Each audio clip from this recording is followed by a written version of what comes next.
And good Friday morning. Are you ready for the weekend? Hopefully your workday's coming to a close or you haven't started yet. Let's give a shout out to the people who enjoy their job and are keep going at it day in and day out. The nation has spoken. The ball is in the air. Tip-off, kickoff, face-off, first pitch. It's the No Show Sportscast. I'm Matt Klein. We are running Fridays and Mondays. We are getting into some important action happening around the sports world. For example, Thanksgiving football. We've got Vancouver Canucks fall to the Colorado Avalanche 5-2 on Wednesday night. That one hurts. That was supposed to be a good test for them, but unfortunately they were not able to take care of business. The Seattle Seahawks are having a frustrating night versus the San Francisco 49ers.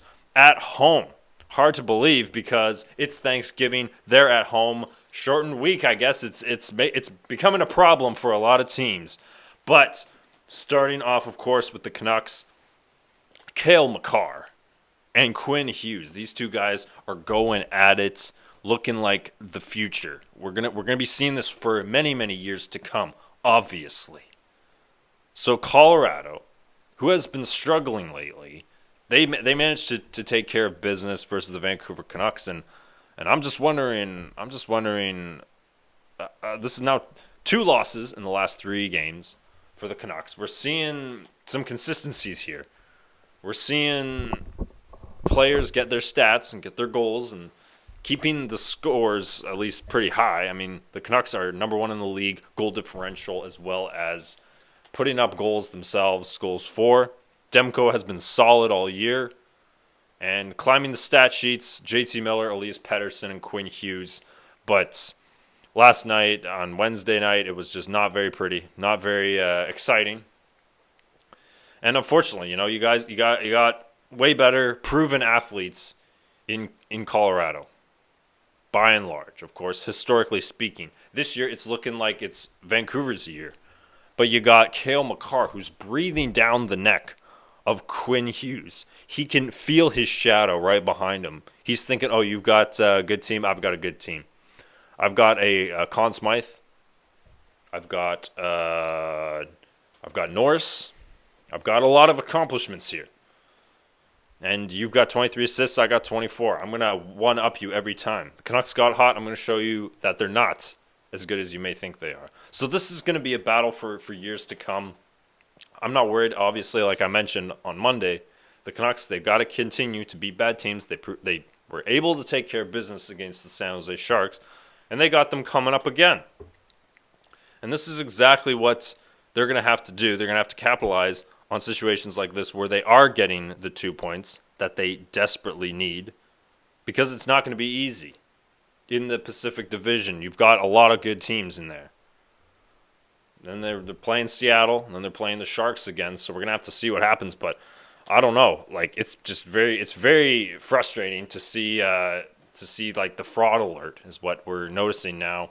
But the season has come along enough in the NHL, so we can see that the good teams, they're gonna stick with it. They're gonna keep the status quo going. But bad teams are still figuring out they're going to be floating around 500. I think that the Canucks are going to have a good year for the rest of the way, and there's nothing to worry about. But they still have to prove that. They still have to get after it and take care of business against Seattle and against the Sharks. That's going to be the ultimate challenge for them. But it's a good time to judge. It's the quarter mark of the NHL season. So, no, the Canucks are good. But they have to beat their next few opponents. And we've got to be able to see that power play continue to be good.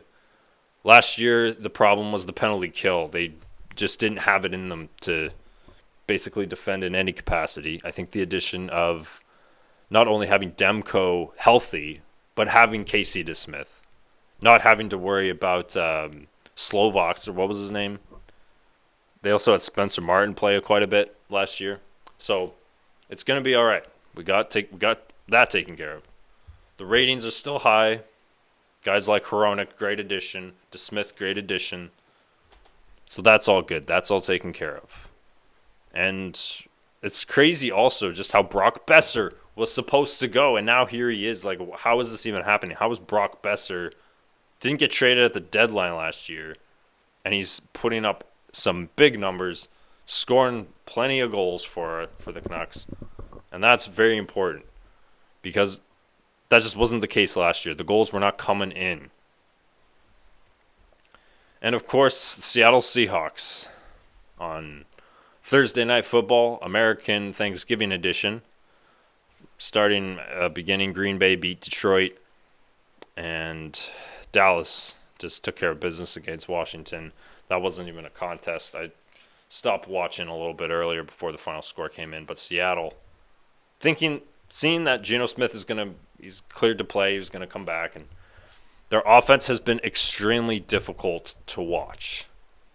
So they're not really on the same level as the 49ers that they played on Thursday night, and it's just hard to believe that we're seeing this again. We're almost seeing the year that Russell Wilson got injured and Geno had to come in. I'm feeling like we're back to those days. And that was 2 seasons ago. They were trying to get Metcalf involved. No Kenneth Walker. And the defense looks like the defense that they had against the Rams in week 1, where you had nobodies at the time like Puka Nacua going off, catching the ball, and running for yards. Wide open Deebo Samuel. Deebo Samuel is one of the most overrated wide receivers in the NFL.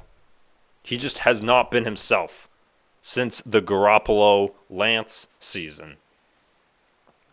2 seasons ago, the guy went off. He had 800 rushing, 1,400 receiving. So I don't know if we're going to get that guy again. But it doesn't matter because they've got McCaffrey, which means more carries for him, more catches for him, making Purdy look pretty awesome all the time. Plus, they've just added Chase Young. And I think it's important to kind of notice, especially in the NFC, there's just so much uncertainty. There's just a lot that we don't actually know about the validity of a lot of teams, a lot of unproven teams.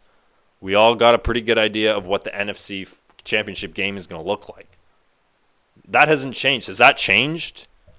Honestly, is there any reason to see, after the Lions had a pretty rough outing against Green Bay, I still think the Lions are going to make the playoffs and do well. Hopefully, they're not doing what Minnesota did last year, because that would be indicative of the regular season that they had. Seeing the Lions play well. Last year, it was the Vikings. The NFC is just wide open. And touching just briefly on the Green Bay Detroit situation, the NFC North is wide open. That's the situation. So it's good for the Vikings, good for my team that Green Bay was able to take one from the Lions, and it'll be easier. But the Lions still got to play Minnesota 2 more times for the rest of the season with six games left. So it's piling up pretty quickly, and unfortunately, that's just how it is. But it's just generally that's how the NFC is. It's hard to actually figure it out because Seattle looks like they might crawl into the playoffs. I wouldn't be surprised, but I also wouldn't be surprised if they don't make it in. It's just really tough. It's hard to watch. It's hard to see Geno Smith because one of the common themes that we're seeing this regular season, we're seeing quarterbacks get injured, backups come in, and they look like they should be the ones that are in more positions to get injured again. Because they're the ones that are holding onto the ball more. They're the ones without the experience. They're the ones that are most likely going to be getting sacked more and more. But anyhow, that's just the current state of the Seahawks, and it's disconcerting to be a Seahawks fan. It's tough to watch that offense. It really is. Geno's got to get rid of the ball and make quicker decisions. Kenneth Walker's absence doesn't change that. You have veteran wide receiver Tyler Lockett. You have veteran tight end Noah Fant. You have Metcalf, who is criminally underused. And Jackson Smith-Njigba, I thought he would be on the same level as Jordan Addison by now. But apparently not. There's just not as much passing volume there to go around. And Zach Charbonnet isn't helping so far. Unfortunately, he's not. But he's still had a pretty good season being back up to K9. Regardless. The Cowboys seem to be playing like the Dolphins. They seem to be the team, like the NFC Dolphins. That's who they are. They're the ones that are pretty good at home, but I don't know. I mean, they managed to find ways to lose to Arizona.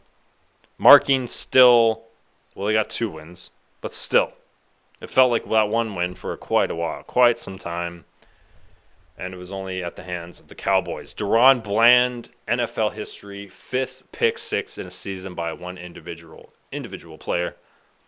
I mean, that was unbelievable. I still can't believe that Brian Robinson and whichever receiver it was did not take him down. He got through Howell, no problem, because Howell doesn't know how to run backwards. But he was still able to get in there and score. It was almost like that's just what had to happen. The Cowboys scripted it that way, and the NFL approved. And this is how we're going to do it. We're going to roll with it. Okay, we're going to go that route also. So they take care of the Commanders, 45-10. Dak continuing to play a lot more consistent. He's been good like this, but he's playing a lot more consistent, and the Cowboys are going to need that.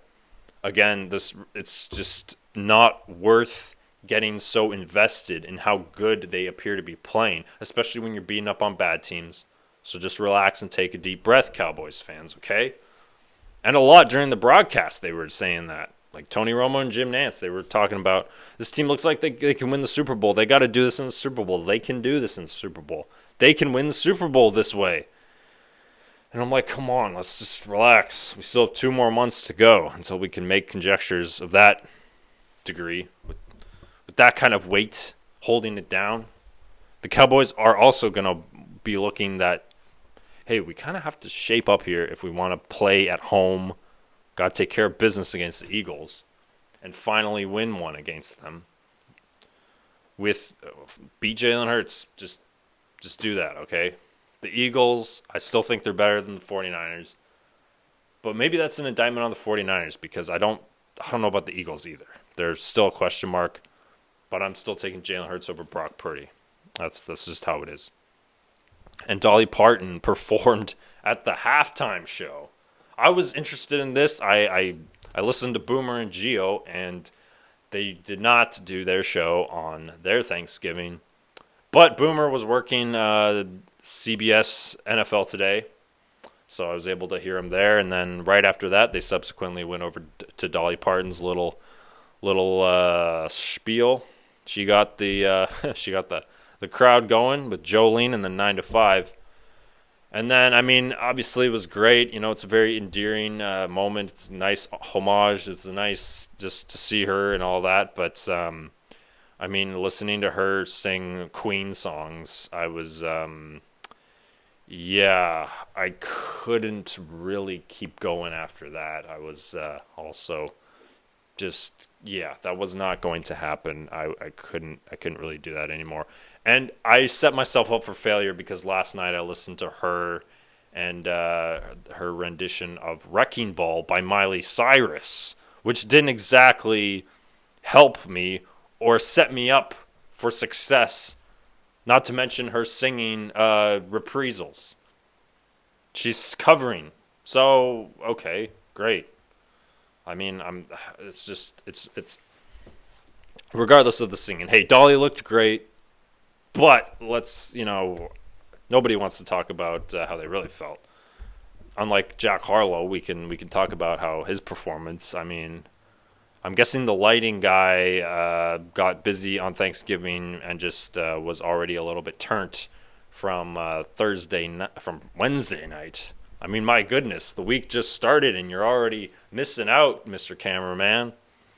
They were down 1 in Detroit because I cannot see a thing. And Jack Harlow comes out of an igloo with his buddy dancing behind him. I don't even understand why he was doing what he was doing. It was very bizarre. But anyway, didn't see that one. Just heard about how awful it was because the internet makes everyone well aware of their findings.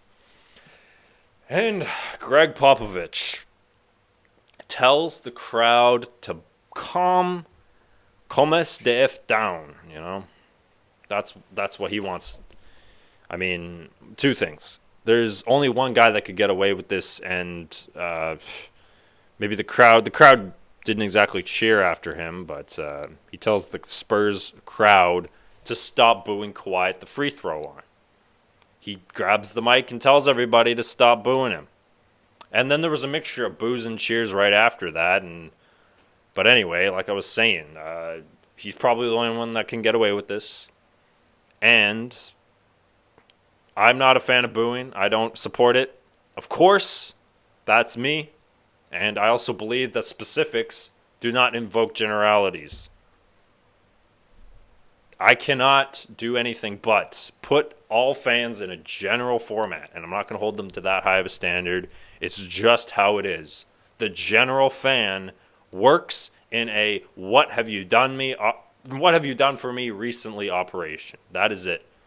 So booing is just going to be there. It's just how it is. You cheer for your team when they're doing good, and you do not appreciate anything that they're doing, so you let them know about it when they're playing bad. It's a transactional relationship, and I can tell you right now, there is nothing within me that would ever make me boo Steven Stamkos.